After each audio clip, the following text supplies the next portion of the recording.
I found a men's lubricant in my wife's bag. I didn't make a scene. One just secretly replaced it with super glue. What happened next? You know how they say hindsight is 20/20. It's after everything happens. Well, sometimes premonition can be pretty clear too, especially when your gut has been screaming at you for months that something is wrong. But I ignored it. I was too busy being the good husband, the trusting fool, the guy who actually believed his wife when she said she was working late for the 4th time that week. It was a Tuesday night, which should have been my first red flag, because nothing good happens on a Tuesday. I was sprawled out on our king-size bed, the one we picked out together at that ridiculously expensive furniture store, where the salesman suggested we'd create beautiful memories in it. Well, it turns out Marissa was creating memories, just not with me. I was in that weird half-asleep state when I heard the shower turn on again. Her second shower that day. Strange, because Marissa wasn't exactly a hygiene fanatic. She wasn't dirty, but she was more of a shower every other day type, unless there was something special. 2 showers in one day was unusual. My subconscious filed it away as another bad sign. The water was still running when I noticed her purse tossed on the chair next to the dresser, looking like it had exploded. The zipper was open and half its contents were spilled on the floor. Lip gloss, receipts, hair ties, travel size items. I'm not the type to snoop through my wife's purse. It feels like a cardinal sin of marriage.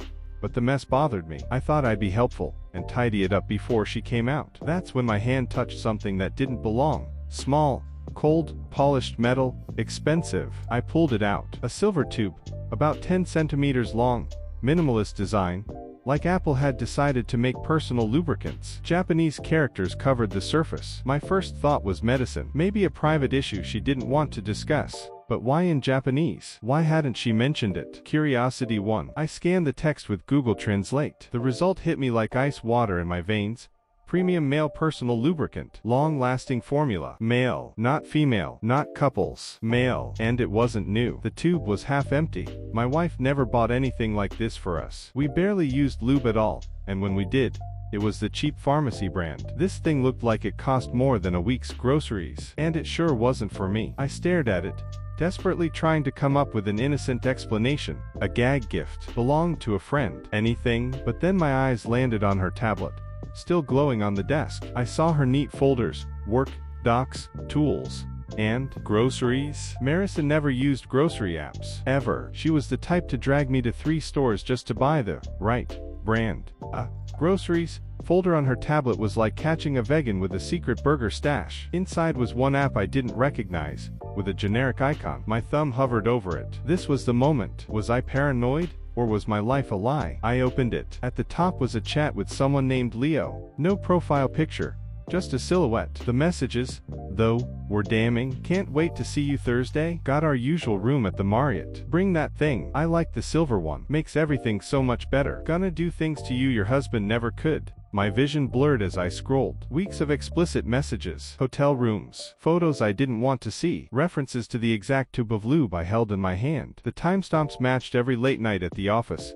Every girls' night. Every "I'm too tired tonight" lies. All of it. The shower still ran. Marissa hummed cheerfully, like she didn't have a care in the world, while I stood there with the evidence of her betrayal. I looked at the tube, then the messages, then back at the tube. My hands stopped trembling. They moved with clarity. I went to the kitchen, opened the junk drawer, and pulled out the industrial-strength super glue I'd bought for a repair job. If Marissa wanted fancy foreign lubricants, then I'd give her an experience she'd never forget. I replaced the contents of the tube and returned to bed, clutching it like the holy grail of marital revenge. My heart raced, but not with romance, with focus. She came out of the bathroom wrapped in a white towel, her hair perfect, her voice sweet. "Hey, babe, you look tired." Tired? I had just discovered my marriage was a lie, and she thought I looked tired. I just nodded and grunted. She went to the kitchen, returned with a glass of milk. "Here, drink this. It'll help you sleep. You've got that early meeting tomorrow." The same meeting I'd casually mentioned at dinner. The perfect cover for her next affair. She even tried to drug me. I sipped half the milk, smiled, and said, "You're the best. I love you." She kissed my forehead and whispered, "I love you too." She climbed into bed. Once, lying beside her, in a towel would have been a dream. Now it felt like lying next to a stranger. I pretended to fall asleep, complete with snores, until she finally slipped out of bed an hour later, dressed in a black dress, makeup fresh. She left at 12:45 a.m. I gave her 20 seconds, then followed, stealthy as a shadow. At the end of the hallway, I saw them, Marissa pressed against the wall, kissing a tall, muscular man, Leo, the man she thought was worth 15 years of marriage. Ela disse, sua mãe adotiva perdeu um bebê de 7 meses de gestação e só queria a Emma da agência de adoção. Mas vocês vieram em pacote. Você foi apenas o preço que ela teve que pagar para ter a filha que queria. Minha família me fez o filho invisível por 18 anos. Então, eu dei a minha irmã o show solo que ela sempre quis. Crescendo, tudo na nossa casa girava em torno da Emma, como se ela fosse o Sol e nós todos apenas planetas na órbita dela. Minha mãe havia esperado por 3 filhos homens até finalmente conseguir uma filha, e quando anunciou que teria gêmeos, pintou o quarto de rosa antes mesmo de mostrar qualquer prova. Essa história virou lenda da família. Era contada em todo aniversário, com minha mãe rindo sobre como tinha certeza de que a Emma estava lá, e só depois teve que correr para comprar tinta azul quando percebeu que teria que abrir espaço para mim também. Ela ainda mantém a foto do ultrassom na geladeira. Na foto, menina está circulado em caneta rosa, enquanto meu contorno mal visível está apenas escrito a lápis como BBB. Meu pai chamava a Emma de princesa desde o primeiro dia, levantando-a para abraços elaborados de princesa, enquanto eu recebia tapinhas rápidos no ombro e o apelido de esportista, como se eu fosse só mais um menino qualquer passando por ali.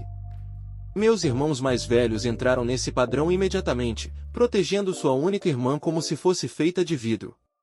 Eles ensinaram a Emma a dar socos, só por garantia, mas também garantiam que ela nunca precisasse usá-los, porque espantavam qualquer um que olhasse torto para ela. Enquanto isso, me ensinaram que meninos não choram, meninos não reclamam e, definitivamente, meninos não precisam do que as meninas precisam.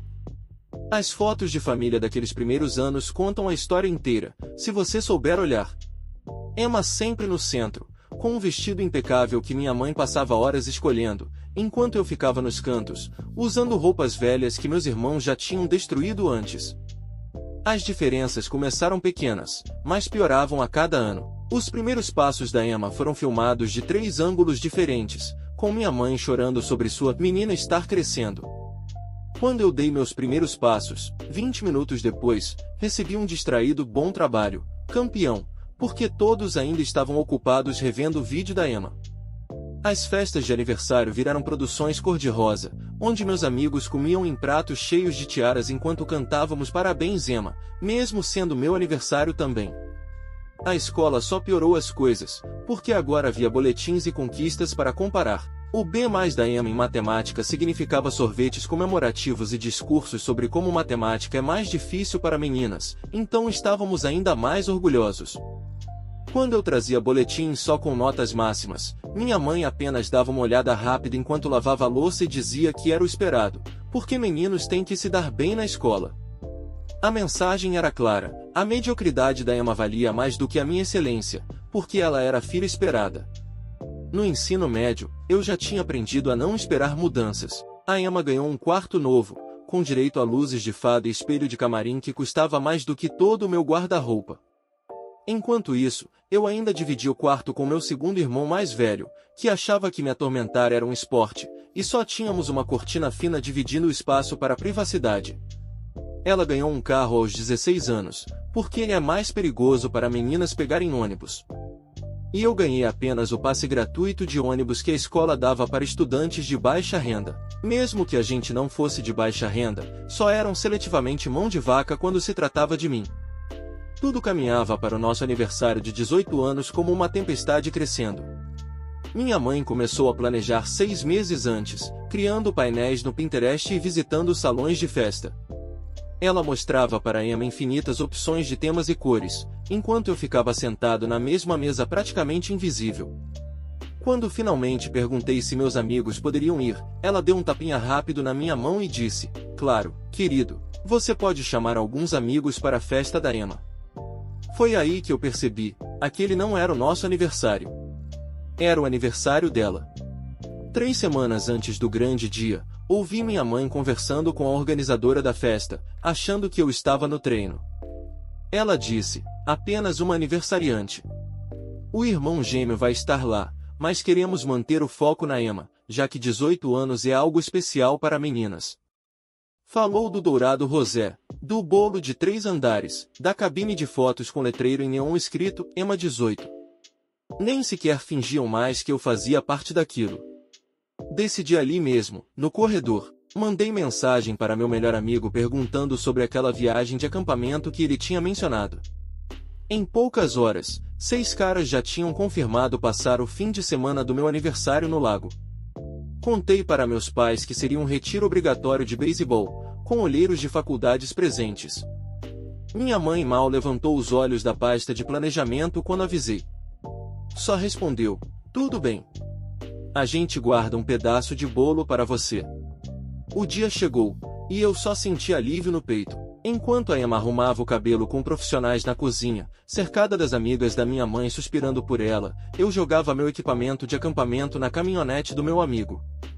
Enquanto ela posava para fotos pré-festa em um vestido que custava mais do que todos os meus aniversários juntos, eu dirigia rumo à liberdade, janelas abertas e música alta. Meu celular começou a vibrar antes mesmo de chegarmos ao lago. Mas eu desliguei e não olhei para trás. Naquela noite, sentado em volta da fogueira sem nenhum outro lugar em que eu preferisse estar, meus amigos cantaram parabéns à meia-noite, sem cenários para Instagram ou taças de champanhe.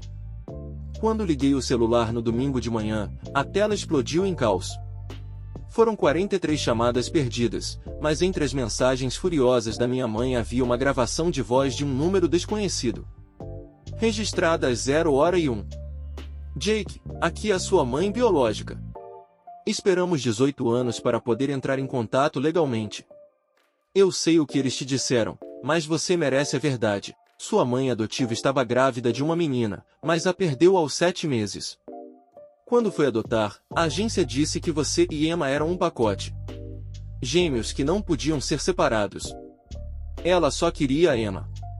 Você foi apenas o preço a ser pago para que ela tivesse a filha dela. Sinto muito. Por favor, me ligue de volta. Eu ouvi aquela mensagem mais 3 vezes dentro da barraca, enquanto meus amigos dormiam. Cada repetição fazia minhas mãos tremerem mais forte.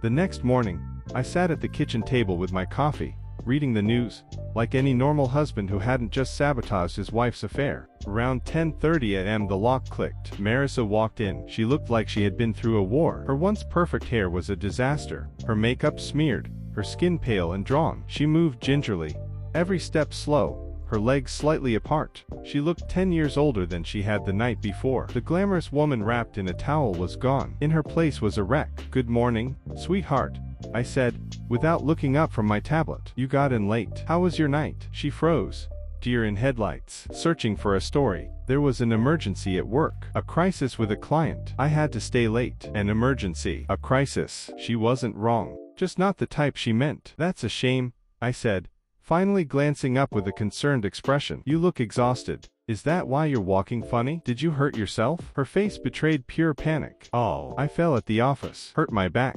Tripped on the stairs." "Right. Falling downstairs. That was one way to describe being surgically separated from your lover after being glued together. Did you go to the hospital?" I asked gently. "Yes," she said quickly. "I mean urgent care. They said it's just a strain. Gave me painkillers." She limped toward the bedroom, but before she disappeared, there was a knock at the door. I opened it. Leo stood there. He was tall, muscular, but now he looked destroyed. Pale, unshaven, jeans hanging loose at the waist, face twisted with pain. He walked like a cowboy who had spent too long in the saddle. "Hi," he rasped. "Is Marissa here? We need to talk about last night." Last night, like it had been a natural disaster, not the predictable result of infidelity and glue. "Of course," I said with a friendly smile. "Come in. She just got home from work." "Rough night." Leo's eyes widened. He glanced toward the bedroom, probably wondering if she had already spun a cover story. "Right, the work emergency. You know how it is." "Oh, I do," I said smoothly. "Crisis management, damage control. Sometimes you need a delicate touch." Marissa emerged,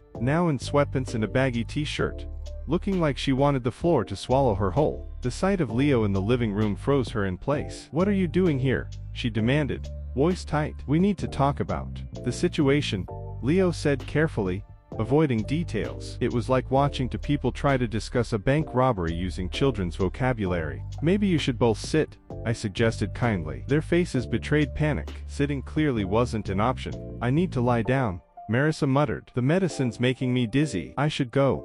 Leo added quickly. I just wanted to make sure you're okay. Of course she's fine, I said, draping an arm around Marissa. She flinched, but forced a smile. My wife is strong. She can handle anything. Leo shuffled toward the door, walking stiffly, his face pale. I'll call you later. About the project. Sure, Marissa said weakly. After he left, she collapsed on the couch with a pathetic groan. I think I'm coming down with something, she whispered. Maybe you should sleep in the guest room tonight. I don't want you to catch it. Catch it? As if betrayal was contagious. Of course, honey, I said softly. Rest. I'll take care of everything. And I would. Starting with dinner. That afternoon, I played the devoted husband role to perfection. Fluffing pillows, adjusting the thermostat, asking if she needed anything. She milked it for all it was worth, groaning and sighing dramatically. It was like watching a bad soap opera. Round 4 p.m. she said. I think I need something to eat. But my stomach feels sensitive. Maybe something light. Light. Interesting. Maybe it had something to do with 9 hours in a hospital explaining why she'd been glued to another man. Or maybe it was the painkillers. Either way,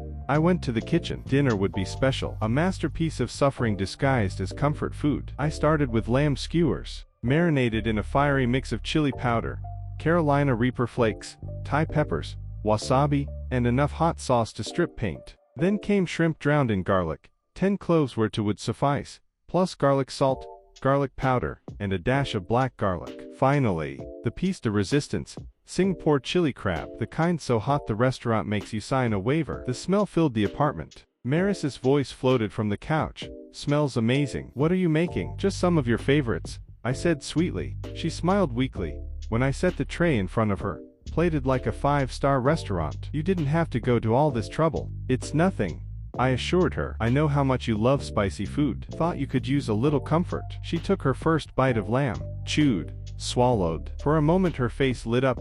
The meat was perfectly cooked. But then the heat hit. Her eyes widened. She paused. She swallowed carefully, her body tensing. This is delicious, she said, grabbing her water a little too quickly. She forced down the shrimp, beads of sweat forming on her forehead. She tried the chili crab, and it broke her. Her whole body convulsed, her face turning red, then pale, then a sickly green. She clutched her stomach, gasping for air. Oh, I need to lie down, she whispered. Of course, I said gently. Rest. I'll clean up. She staggered off toward the bedroom, moving like every step was torture. I bit the inside of my cheek to stop from smiling. That night, she found what she thought was healing ointment in the medicine cabinet. What she didn't know was that I'd replaced it with capsaicin cream, the active ingredient in pepper spray. Her scream at dawn was the most satisfying sound I had ever heard. Phase 3 was complete. Her scream tore through the morning like an alarm from hell. It wasn't the startled kind of cry. It was primal, guttural, the sound of a soul begging for release. I waited 10 seconds,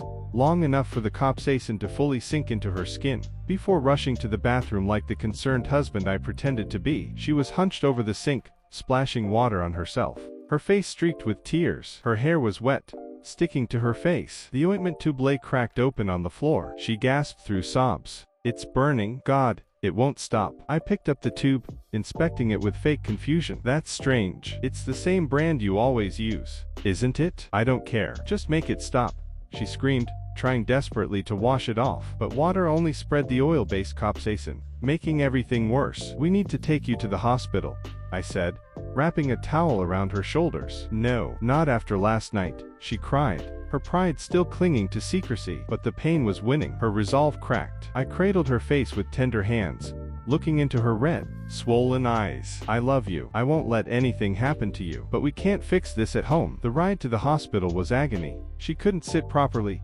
shifting and writhing in the passenger seat, gripping the handle like it was her lifeline. Every bump in the road wrung new whimpers from her lips. At the ER, the same doctor, from the night before, Dr. Martinez, examined her with a grim look. Severe chemical burn, he said, combined with the tissue trauma from yesterday. This is serious. We'll need surgery to remove damaged tissue before necrosis sets in. Surgery. The word froze her. She looked at me, terrified. I squeezed her hand, playing the part. Whatever you think is best, doctor. We just want her to be okay. As they wheeled her away, she whispered, I love you. For the first time in months, I actually believed it. Not because she meant it, but because she was finally vulnerable. finally facing consequences. The surgery took 3 hours. Dr. Martinez returned with a heavy expression. We were able to remove all the damaged tissue, but the incision was more extensive than expected. There will be permanent changes. Sensitivity may never return to normal. I nodded solemnly, hiding the satisfaction burning inside me. Justice was unfolding. The next day, I visited her hospital room with a manila folder tucked under my arm. She looked destroyed,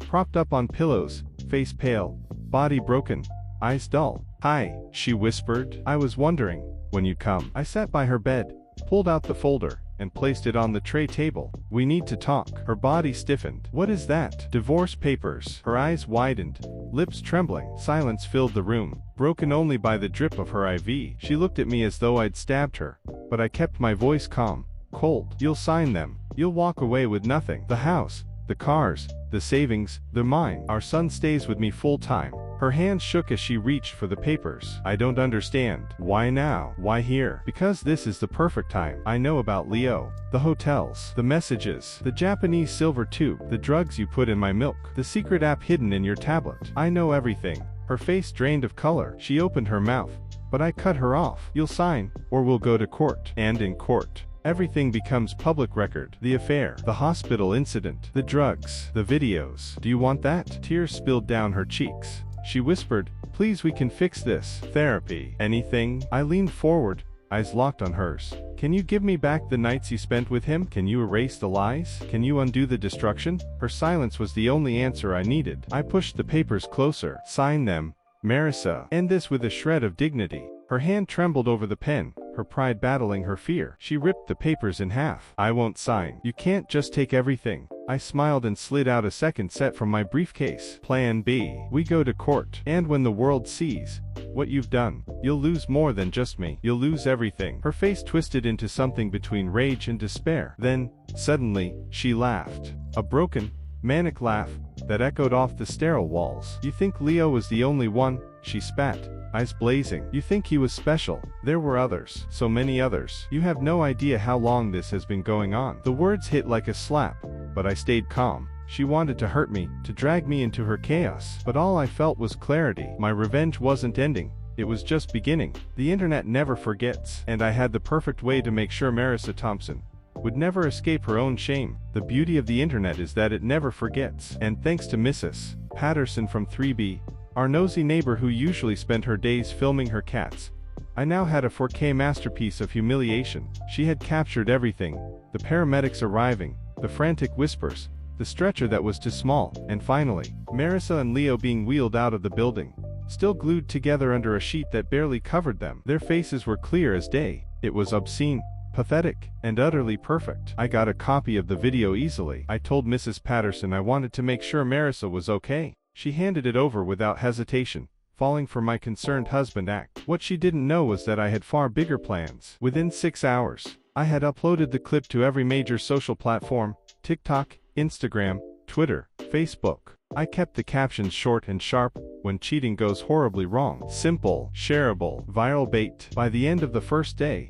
it had over 500,000 views. By the second, it was trending across 3 platforms. By the third, it had reaction videos, remixes with dramatic music, even parody edits. People recognized them. "Isn't that Leo from Flex Fitness?" one commenter wrote. Turns out Leo wasn't just some random fling. He was a fitness influencer with a decent following. He branded himself as a lifestyle coach and relationship guru. The irony was too delicious. The internet dug up everything: his Instagram, his gym, his clients. Within days, his reputation was ashes. Flex Fitness cut ties. His social media was bombarded with mocking comments, ranging from "nice choice of glue, bro," to "guess that workout routine really sticks." But Leo's downfall was nothing compared to Marissa's. She was recognized by parents from our son's school, by women in her book club, by fellow yogists at her studio. Her phone exploded with calls: journalists, bloggers, trolls. She had left her accounts public, which meant her entire curated image of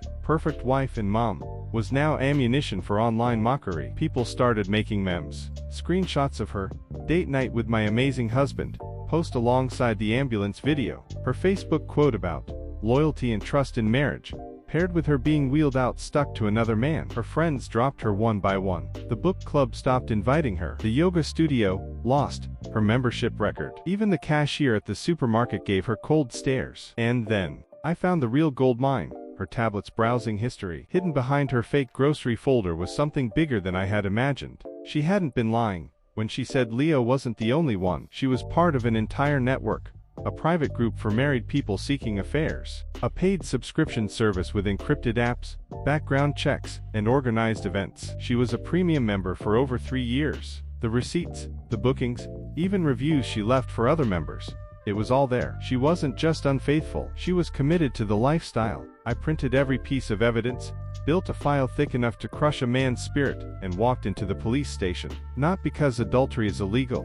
It isn't. But because the network was breaking laws. They weren't declaring membership fees as income. They were enabling prostitution. Members were using company credit cards for expenses. Fraud, tax evasion, embezzlement. It was all there. Detective Morrison listened with wide eyes, shaking his head. "This is going to take down a lot of people," he finally said. "Good," I replied. "That's exactly what should happen." Within a week, the investigation grew federal. The FBI stepped in, because the network crossed state lines. Assets frozen, warrants issued, arrests made. What started as a marital betrayal turned into a multi-state scandal. The news picked it up. Maris's name was plastered across headlines. Suburban wife linked to organized adultery ring. Her face appeared on the evening news. Described as a key player in an underground cheating network. She stopped leaving the house. The woman who once thrived on social validation became a recluse, too afraid to face the world that now knew her truth. Leo. He disappeared completely. Deleted accounts, skipped town,